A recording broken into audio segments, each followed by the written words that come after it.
नसरापूर घटनेवर संताप व्यक्त करत राज ठाकरेंनी म्हटलंय त्याचा विचार न करता हालहाल करत संपवावं. की राज ठाकरे सारख्या जबाबदार नेत्यांनी जे वक्तव्य केलेलं आहे, लोकांना कायदा हातात घेण्यासाठी भडकाऊ स्वरूपाचं विधान करणं हे चुकीचं आहे.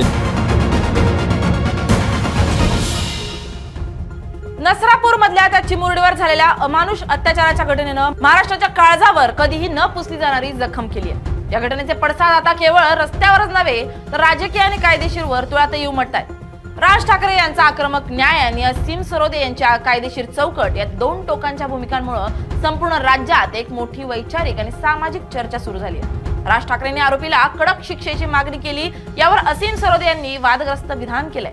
पाहुयात नेमकं काय म्हटलंय त्यांनी. असीम सरोदेंचं राज ठाकरेंवर वादग्रस्त विधान. कायद्याच्या संथ प्रक्रियेवर अवलंबून राहिलो तर पीडितेला खरंच वेळेत न्याय मिळेल का?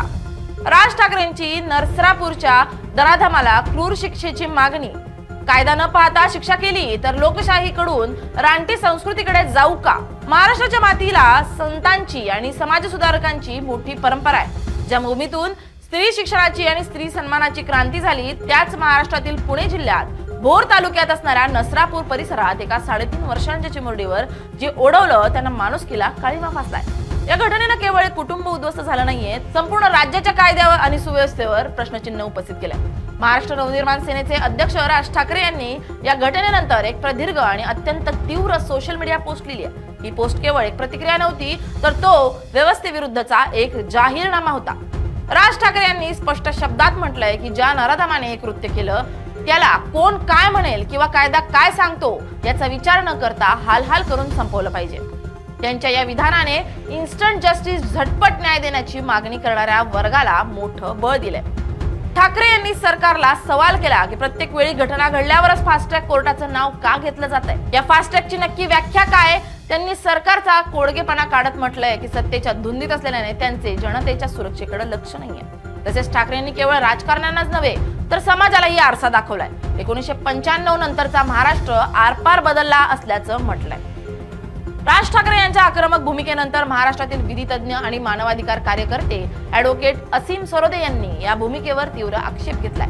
सरोदे यांनी राज ठाकरेंची मागणी बेकायदेशीर आणि भडकवणारी असल्याचं म्हटलंय.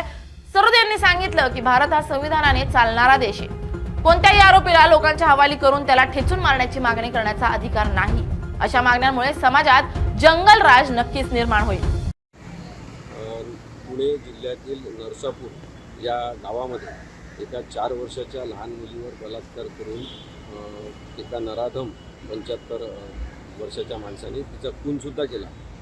ही अत्यंत हृदयद्रावक अशी घटना आहे. त्या परिवाराचं दुःख आपण कोणी समजून घेऊ शकत नाही. भावना आपल्या सगळ्यांच्याच कुटुंबातून येत असतील, त्याला शिक्षा झालीच पाहिजे असं आपलं म्हणणं असेल ते सगळ्यांचंच आहे. आणि या केसमध्ये 101% त्या माणसाला फाशीची शिक्षा होणार हे कायदेशीर वास्तव आपण लक्षात घेतलं पाहिजे. परंतु याचा अर्थ मग राज ठाकरेंनी काही विधान करायचं, बेताल स्वरूपात विधानं करून लोकांना कायदा हातात घेण्यासाठी प्रवृत्त करायचं आणि सांगायचं की या माणसाच्या हालहाल करून त्याला मारा, रस्त्यावर त्याला खेचून मारा, आपणच त्याला शिक्षा द्या, असं त्यांनी विधान केलेलं आहे. त्याचबरोबर प्रवीण तरडे हे जे फिल्ममेकर आहेत त्यांनीसुद्धा अशा प्रकारचं विधान केलं की त्या आरोपीला जो मारून टाकेल त्याला आमदार खासदार करा.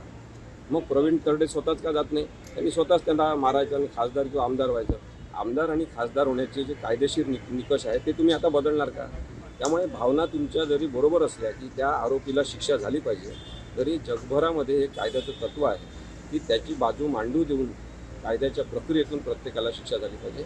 आणि त्यामुळे माझं हे म्हणणं आहे की राज ठाकरेसारख्या जबाबदार नेत्यांनी जे वक्तव्य केलेलं आहे ते कायदा हातात घेणं, लोकांना कायदा हातात घेण्यासाठी भडकाऊ स्वरूपाचं विधान करणं हे चुकीचं आहे. याच्यातून बेकायदेशीरता वाढेल. म्हणून राज ठाकरेंना पोलिसांनी समज दिली पाहिजे की याच्यानंतर त्यांनी असे वक्तव्य करायचे नाही. आणि त्याचबरोबर BNSच्या सेक्शन 45 आणि 196 नुसार त्यांच्यावर गुन्हासुद्धा नोंद होऊ शकतो.